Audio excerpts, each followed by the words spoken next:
Hey guys, Banana Luck here. Welcome back to another Watcher of Realms video. We're back with some Forerunner stuff. This has not officially hit the Forerunner client yet, so we are on live server.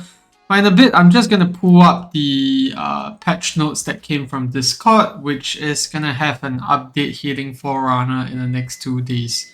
So without further ado, let's get into it. Honestly, that's a lot of things to take from here, but I think we'll need the actual update to hit this server before we can make any conclusions, especially for some of the new stuff that's coming. Now, first up, we are getting a fix for Malrik. So I'm not sure if you guys saw the video that was going around. You could basically, trigger Malrik's ultimate, even though there was no units in range, and it will still trigger the lightning tiles in the faction trials, which essentially does 10% max HP damage to all units on the battlefield. So sort of abusing that mechanic because Malrik wasn't casting his ultimate at all, so he was just dealing 10% max HP damage every time you spam that button, so that's fixed now. And then we have a very big rework for Eunomia. So first of all, Holy Illumination. This is the passive that does Dispel. So before it dispels every 30 seconds, but after, during the ultimate, dispels all debuffs from all allies in range instead, and reduces the dispel interval by half, which means that this goes down to 15 seconds. You also have to bear in mind that her ultimate, once you cast it 2 times, it becomes permanent. So after that 2 casts, basically her interval will just be permanently cut down by half, which is gonna make her very viable for content like Wasteland Codex. Potentially, we could see her being used in Matrix as well, possibly. But the problem that I had with Eunomia all this while is that every time she does a Dispel, she pauses and stops healing for a fair bit. So that is a bit annoying because under the right conditions, she could die because of, that pause where she does not do any heals at all. Now, second passive rework, where was it? During the effect of the ultimate, healing will bounce 1 more time. So this is an extra one compared to what we previously had. That's nice. And then during the effect of Holy Light Euphony, grants 20% final damage reduction to 2 ground heroes with the highest HP in range. This is a pretty interesting one because final damage reduction is similar to what we have on, I think, Sadie and Draylin. So it's a bit weird that we have it now on the A1. I am curious as to what this will entail, whether we will see her being used in some other content like GVG, for example. I don't know. Honestly, I don't think so because she doesn't have any, she doesn't have any unyielding in her kit. Now, A3, this is an interesting one. So instead of getting bounce healing, having a 10% chance to dispel all debuffs, you're gonna get an expanded attack range instead. So my guess is that the expanded attack range will take up maybe like Percy's range. That's my guess. We don't know that until the patch hits the Forerunner server, but that's just my guess as of now. And then, oh, this is a juicy one. A5 now has been reworked. Converts overflow healing into a shield equal to 50% of the amount for 10 seconds. And this effect can be triggered up to 1 time every 15 seconds per ally. So, Eunomia does a lot of heal, even in her current state of things.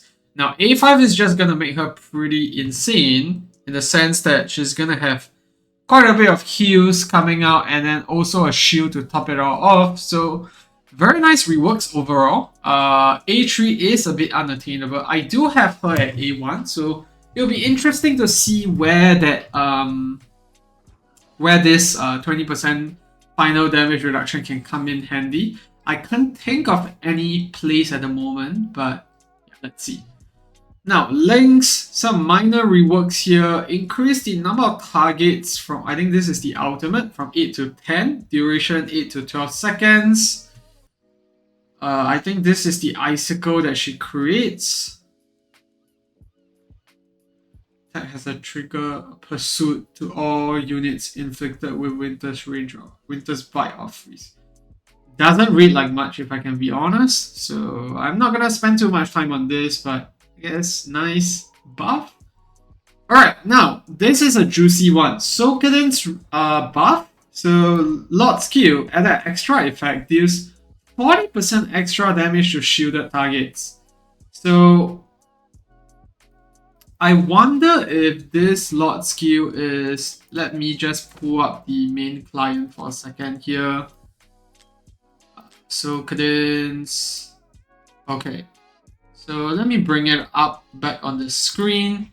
So when Solcadens cast Hell Breaks Loose, which is the ultimate, all faction members' teams gain penetration increase, 30% extra damage to elite and bosses for 15 seconds. So now, instead of getting just this buffs, he is also gonna get a 40% few extra damage to shielded targets, which is great because it's gonna make him even stronger in Abyss. And then increase the duration of the effect from 15 to 20 seconds, which is very nice because you get the penetration as well as the damage increase for 5 extra seconds. That's a nice buff, hinting at what's coming because we do know that we are supposed to be expecting a new Infernal Lord.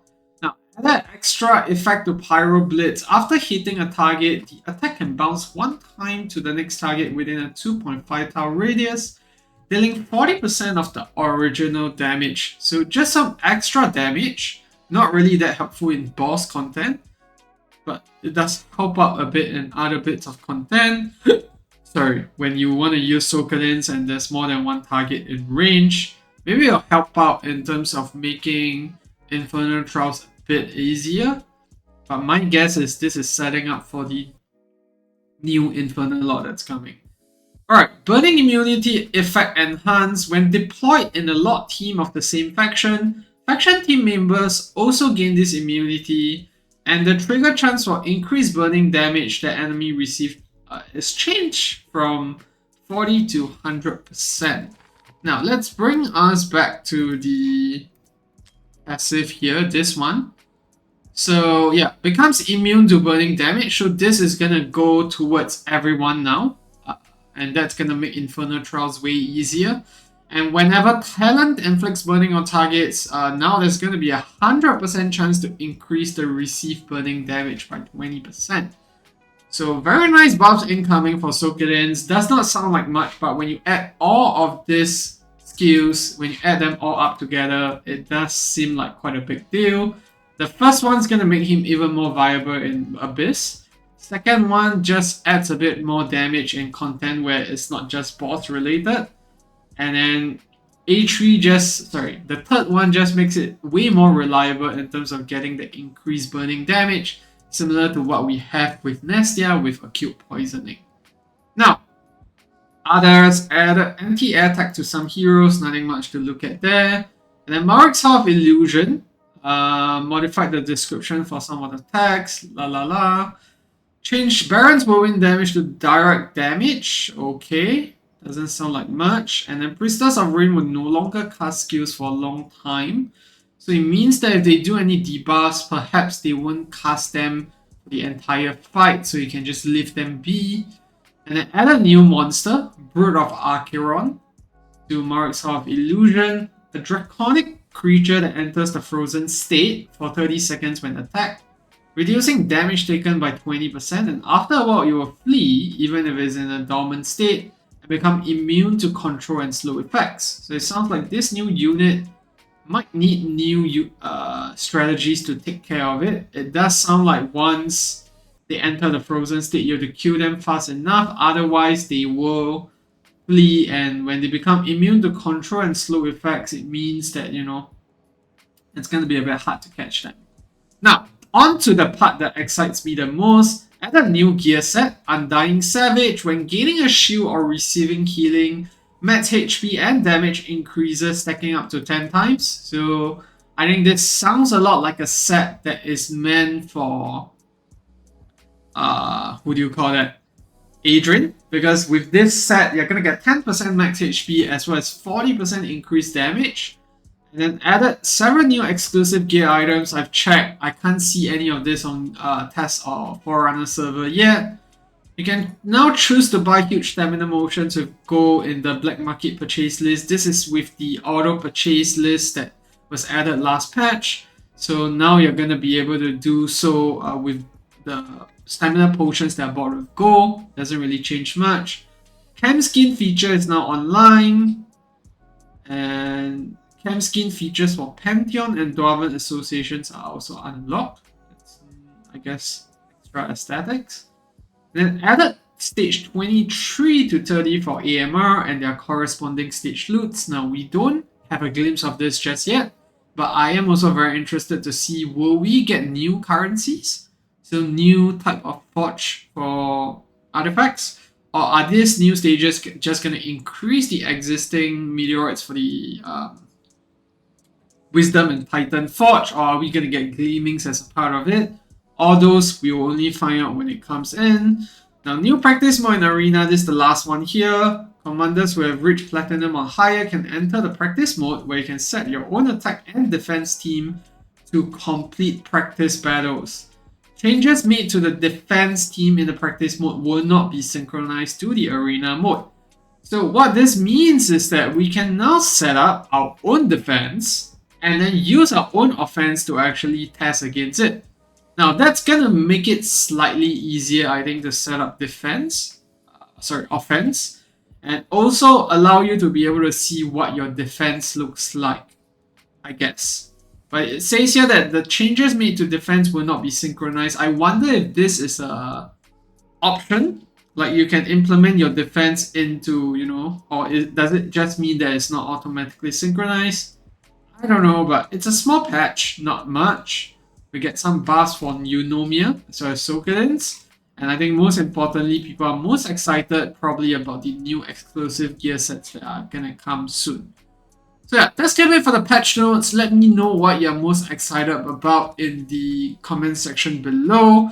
Personally, I'm always more excited about exclusive gear because I've been hoarding the forge material for a very long time now. I did use my forge material here and there. I used to have about 40,000 and then it went down to like 30,000 and then I used a bit more recently as well.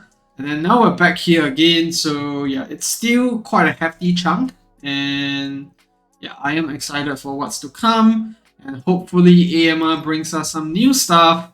I hope it's not just more Titan and Wisdom Meteorites. So yeah, that's it for the video. Thanks for tuning in. If you have any questions, leave it down in the comment section below. And I'll see you in the next one. Goodbye.